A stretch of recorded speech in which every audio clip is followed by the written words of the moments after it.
CR বিদ্যুৎ বিভাগ হায় হায় বিদ্যুতের নামত করা লোকা ভাবু বন্ধ করক বিদ্যুৎ যোগান নিয়মীয় করক শক্তি বিভাগ হায় হায় শক্তি বিভাগ হায় হায় আজি অসমীয়া যুৱ মঞ্চ সদৌ টাই আহোম ছাত্ৰ সন্থা সদৌ আদিবাসী ছাত্ৰ সন্থা ডিমৌ আঞ্চলিক সমিতি কৃষক মুক্তি সংগ্ৰাম সমিতি ডিমৌ আঞ্চলিক সমিতি আৰু সমূহ ডিমৌবাসী ৰাইজৰ সহযোগত আমি আজি ডিমৌ বিদ্যুৎ উপসংমণ্ডল বিষয়াৰ কাৰ্যালয় ঘেৰাও কৰি আমি প্ৰতিবাদ সাব্যস্ত কৰিব বিচাৰিছোঁ আৰু লগতে আমি অসম চৰকাৰ তথা অসম চৰকাৰৰ শক্তি বিভাগক সকীয়াই দিব খুজিছোঁ যে আপোনালোকে স্মাৰ্ট মিটাৰৰ নামত কেৱল মাত্ৰ আপোনালোকৰ লুণ্ঠন ৰাজ চলোৱাৰ উদ্দেশ্যে আপোনালোকে জনসাধাৰণক যি আপোনালোকে হাৰাশাস্তি কৰিছে এই হাৰাশাস্তি ততালিকে বন্ধ কৰিব লাগিব আজি আপোনালোকে চাওক স্মাৰ্ট মিটাৰ নলগোৱাৰ আগতে যিকোনো এজন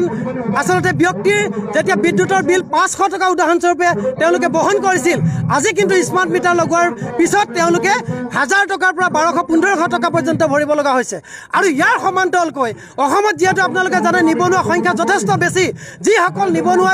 কেৱল মাত্ৰ একোটা ব্যৱসায়িক প্ৰতিষ্ঠান তেওঁলোকে আৰম্ভ কৰি নিজৰ পৰিয়ালটো পোহপাল দিছে আজি তাৰিখত স্মাৰ্ট মিটাৰৰ যোগেদি তেওঁলোকৰ যি বিল আচলতে বৃদ্ধি পাইছে তাৰ কাৰণে তেওঁলোকে ব্যৱসায় বন্ধ কৰাৰ উপক্ৰম হৈছে আৰু অসমত বিভিন্ন আমাৰ নিবনুৱাই ইতিমধ্যে ই ৰিক্সাসমূহ তেওঁলোকে গোটৰ পৰা ঋণ লৈ ই ৰিক্সা ক্ৰয় কৰি তেওঁলোকে ই ৰিক্সাখন চলাই পৰিয়াল পোহপাল দিবৰ কাৰণে তেওঁলোকে বৰ্তমান সময়ত সক্ষম হৈছে চৰকাৰৰ কোনো আঁচনি চৰকাৰৰ চাকৰিলে তেওঁলোকে অপেক্ষা নকৰি একোখনকৈ ৰিক্সা তেওঁলোকে ক্ৰয় কৰি পৰিয়াল পোহপাল দিয়াৰ সময়ত এই যে চৰকাৰখনে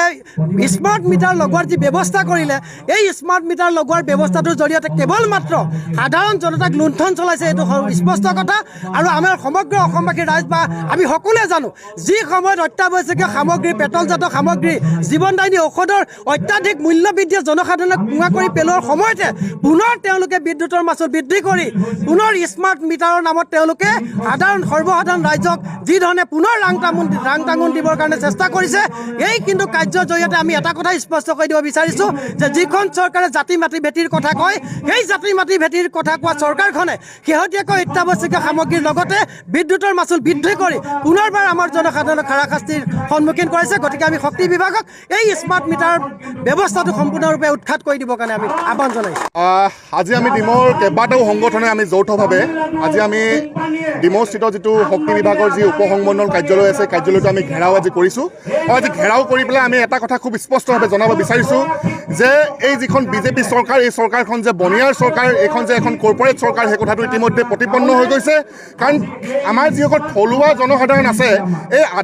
আধুনিকৰণ কৰাৰ নামত যি স্মাৰ্ট মিটাৰ স্থাপন কৰি আগতে যি 200 টকা 300 টকা বিল আহিছিলে সেই সৰ্বসাধাৰণ ৰাইজৰ আজি 1200 টকাৰ পৰা 2000 টকালৈকে বিল আহিছে আৰু আমি যেতিয়া APDCL কাৰ্যালয়ৰ বিষয়ববীয়াসকলক এই কথা সুধোঁ যে এনে অস্বাভাৱিক বিল কিয় বৃদ্ধি পাইছে তেওঁলোকৰ হাতত কোনো উত্তৰ নাথাকে গতিকে APDCLৰ এই কাৰ্যালয়টো আচলতে আমি আজি ঘেৰাও কৰিবলৈ এটা কথা পুনৰবাৰ স্পষ্টভাৱে ক'ব বিচাৰিছোঁ যে অসমত কোনোবা শক্তিমন্ত্ৰী আছেনে নাই আমি নন্দিতা গাঁৱলীক প্ৰশ্ন কৰিবলৈ বিচাৰিছোঁ তেখেতে নিমাতী গণ্য হয় তেখেতে ভূমিকা গ্ৰহণ কৰি আছে গোটেই চাৰিওফালে বিদ্যুতৰ অনিয়মীয়া এটা ব্যৱস্থা অনিয়মীয়া ব্যৱস্থাৰ মাজত মাধমাৰ সুদাই পেলাই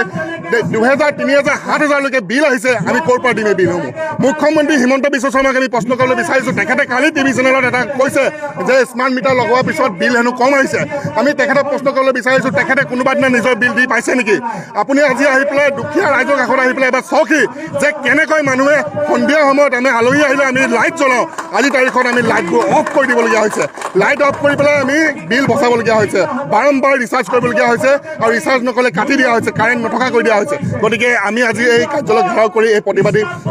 আমি প্ৰতিবাদ সাব্যস্ত কৰিছোঁ আৰু ইয়াৰ লগে লগে আমি আৰু এটা কথা কৈ যাবলৈ বিচাৰিছোঁ যে আগন্তুক আমি এটা সপ্তাহ বান্ধি দিছোঁ এটা সপ্তাহৰ পিছত APDCLে যদি এই বিষয়ত আমাক জনাব নোৱাৰে কি কাৰণে বৃদ্ধি হৈছে বা স্মাৰ্ট মিটাৰ বন্ধ কৰিব নোৱাৰে তেনেহ'লে এই কাৰ্যালয়টো আমি অনিৰ্দিষ্ট কালৰ বাবে আমি তলাবন্ধ কৰি দিম